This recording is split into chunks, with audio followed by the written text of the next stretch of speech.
All right, so in the last video, I kind of ended up where I am here with my first take on the Ferrari Enzo critique slash design interpretation. Now, the issue with that video, or kind of the difference in that video, is that I did everything in one take and I didn't really have an idea of where I wanted to go. Other than the fact that I knew what I thought was kind of an eyesore with the Ferrari Enzo, and that was the elongated front nose that kind of, in my opinion, looks a little bit like an anteater. The pillar over here with a lot of dead space, and then the gap between the bumper of the car or the end of the car and to the back of the cabin just being a little bit too wide or too long, and then a little bit too flat. Aside from that, I had no idea where I was going to go with it, and I guess I left a little bit overconfident since my Cadillac Escalade video. If you haven't checked that out, feel free to go and do so. In that video, I kind of realized that I should have started recording when I did the first sketch, because that one, I was very happy with the first sketch, and that's when I kind of drew iterations off of it and cleaned it up, cleaned up the design. But the difference with that video and this is that I didn't really have an idea where I was going to go. I just knew that I wanted to fix those things.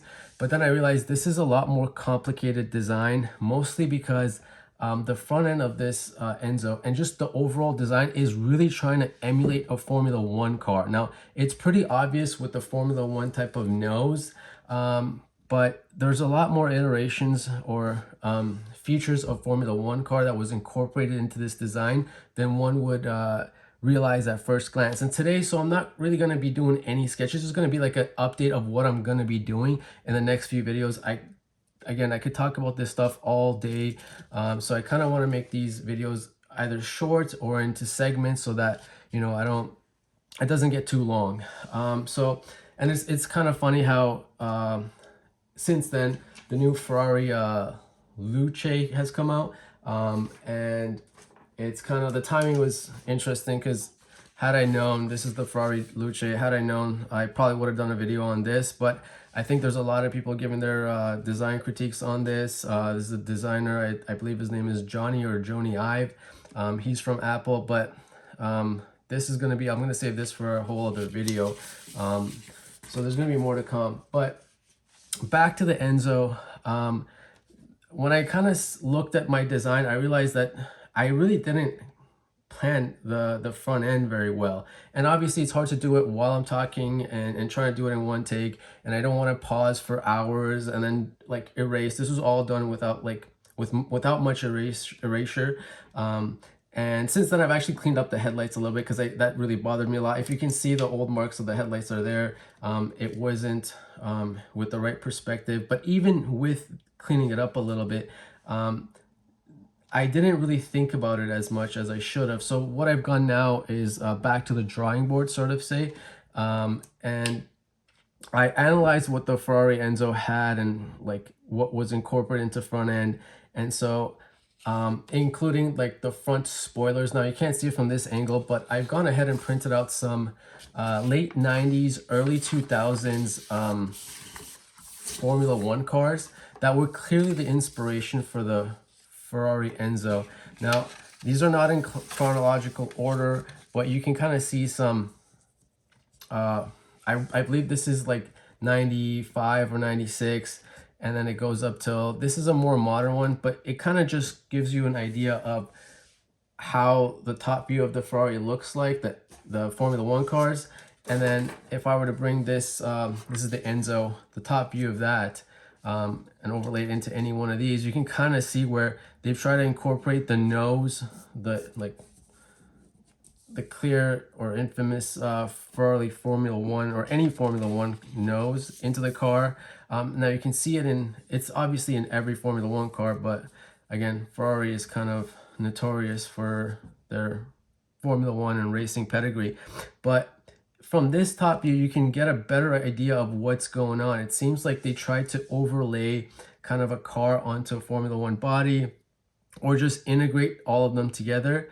Now, regardless of whether it's the 90s versions or the 2000s Formula One cars, you can tell this car was certainly inspired by the overall shape of these. And this came out, I believe, in 2002 or 2001. Now the concept was probably even earlier, but again, these are from the 90s and early 2000s. Maybe not this model in particular. This is a little bit more modern, but certainly in these versions, you can see that the front end certainly has that spoiler. Now this is what was kind of missing from my design, where the Enzo actually does have it. You can see this is kind of like where the spoiler, or I would say front splitter, whatever you want to call this here, they have that along with the nose. There's clearly a little gap here, like there is here between the wheel and the actual nose. It's not in many other cars.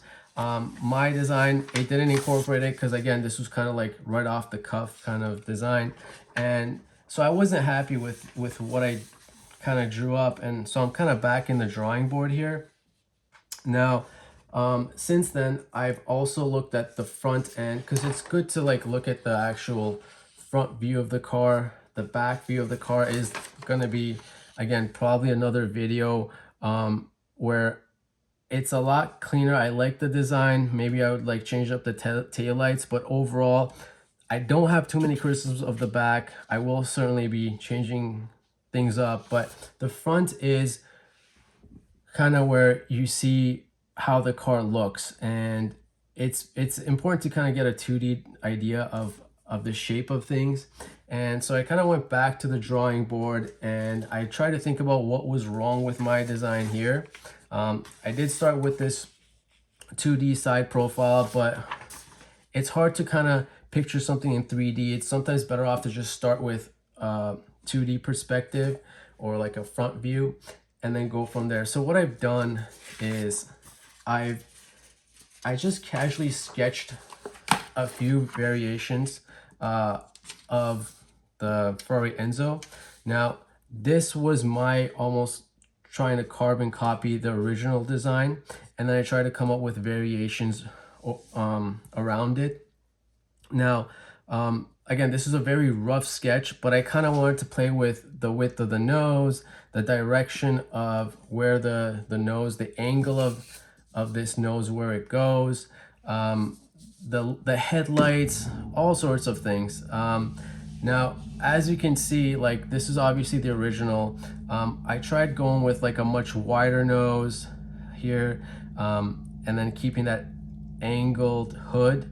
And then here I tried to go with more of a straighter nose.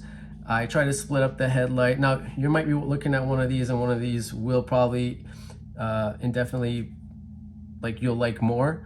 But again, I wasn't satisfied with any of these. For example, this version right here ended up to me looking a lot like the Ferrari the Ferrari 360, and it just with the Enzo headlights. So I wasn't a huge fan of that because I thought it's too similar to this, and this came out arguably before the Enzo, so it would be kind of a downgrade to go from there. Now, I did do 2 more designs, and I think that's when it really came to life for me. I did go with like a thinner nose. Again, everywhere I tried to go with a wider front nose, it didn't work out well, in my opinion. And again, this is highly subjective. And I tried to go with a thinner nose, kind of like the Formula 1 cars that you see here. They have a very thin nose. It also didn't look super nice to me, at least. Now, it did kind of, this gave me a little bit of a Pagani Enzo vibes. And I kind of wrote down here, like, the Pagani Zon that came out before the Ferrari Enzo, the Toyota Supra, the latest generation, came out after it. Now, what they have in common is they kind of incorporate a similar Formula 1 type of nose. Now, I didn't bring illustrations of that here because, I mean, it's already too many photos scattered. But ultimately, I thought what I would like to do is a narrower nose, not too narrow, but not also wide like the original design right here. Now, I did like how having wider wheel arches would look better, in my opinion. So it came down to these two. Now, the only difference between these two is that here the nose kind of curves out and then flares in. If you can see, it's kind of like these Formula 1 cars, where it always flares in, like, or flares out like that if you're looking from the front view. Here you kind of have these lines going there. Whereas in this design, it's more of a straight arc, and then it kind of butts off into the car. And then the other difference is with the front, I guess, splitter, I curved it in towards the wheel arches. This is going to be kind of an open space just like this here. Now, one could argue that an angled, just flat splitter going into the wheel arches is more period correct, and it might look better. But again, the difference between these two is very subtle. Now again, this is the original. These are the final two contenders that I kind of came up with. And that's what I'm going to be doing the final 3D perspective design on, roughly. So I may do a combination where I haven't decided yet, where it will just be a straight line to kind of illustrate this straight splitter that goes right into the wheel arch, while keeping this curved or flared hood going into the body of the car. But essentially it's going to be leaning towards this. I kind of like the flow of this better. I like these curves a little bit. Now these curves kind of parallel each other. So it might be nicer if this is just a sharp perpendicular angle, and then it gets curved over here, kind of like this. But that's what I thought I would go with. And then here you can kind of see at the back, I did raise the rear fenders a little higher than the original one. With the original, you kind of can't really see it. And that was one of my criticisms of it. It's a little too low. If this was a little higher, it would look a lot nicer, in my opinion, a little bit more aggressive looking. So that's kind of where I left off, or where I got to. And I think doing your due diligence, doing your homework, and kind of giving yourself some design constraints really helps with the overall design. And then throughout this process, when I was looking at the Enzo again, I noticed that, for example, my criticism of this pillar over here, you can see it a little bit better over here, where I said this is kind of like there's dead space.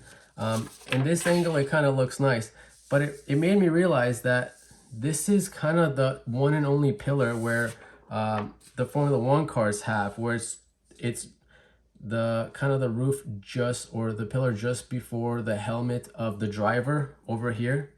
I don't have a 3D perspective of the Formula One car, but essentially it's this back portion of right behind the headrest of the driver, where it goes. It's the Formula One cars essentially just have one pillar. So I kind of noticed that that's what they're probably trying to go here. Although it's so subtle, I mean, it looks better from this angle. It looks more obvious from this angle that this almost looks like the one pillar of a Formula One car. It doesn't help that the roof goes over it. Maybe if this was all black, the roof of the car was all blacked out or glass, it would have made a more emphasis on this, what they're trying to do here. But again, that I kind of realized by looking at the top view and just like studying the design of the car. Certain other features that I noticed is there's also these same type of vents that mimic the front, and there are a gap between the rear fender and the body of the car. It's also evident in almost all of the Formula One topographical views. You can see it. Now there's obviously different variations, but there's always a gap there between the front and the back. So they carried it there. I'll definitely be carrying that theme. Now, one thing I can already tell is like if I widen these wheel arches or wheel wells, it'll definitely look better. And so all these things I've kind of taken into consideration, and I'm going to take into consideration before coming up with my more final sketch, as opposed to the first iteration. And I've kind of done a rough ideation. Again, this is very rough, but it would look, if I were to take these into consideration, specifically this final design, it would look something a little bit more like this. Now again, the proportions of this was a rough sketch as well. The proportions of this is going to be different. I'm going to probably take this design and overlay it onto maybe this design, so that the proportions look very similar, and I'm not changing the car too much. But I can already see that this looks a lot better than this. Hopefully you would agree. And here I've taken into taken into consideration the nose of the car, how I want it to flare out, kind of like how I discussed here. A lot of drawings here, but I've kind of incorporated this flare that goes into the body. You can also see that's kind of consistent with this, whereas I've narrowed this a lot more. And the actual body of the Enzo kind of looks like it's boat shaped, and it's like sitting inside of the actual wheels, a lot like a Formula One car. Like those images I've already shown. It's like this little boat shaped, narrow, canoe shaped. Obviously this is a single seater, so they had to widen it when they're putting it inside a car. This is why I realize it's a very complicated design. In most other cars, you don't have to deal with these constraints, but it's a very fun challenge. And only when you analyze the car deeply, you understand what they were kind of trying to do here. Especially here, for example, these NACA ducts. They almost did bring back the shape of the NACA ducts. I don't know if that's by coincidence, but there is some interesting design features from the F1 that's kind of translated into this car. And again, so I would be taking this design, overlaying it into something like this, but with the kind of critiques that I had in mind. So I'll probably, like, now that I see what they're trying to do with this pillar here and making it emulate like the single pillar of the Formula One, maybe I'll incorporate that, maybe not. It is hard to kind of incorporate that into a two-seater. I don't know if they did a good job.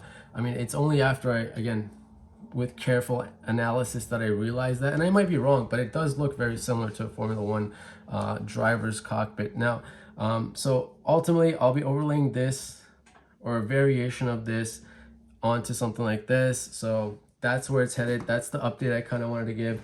There's obviously going to be a lot more videos to come, so stay tuned. Thank you.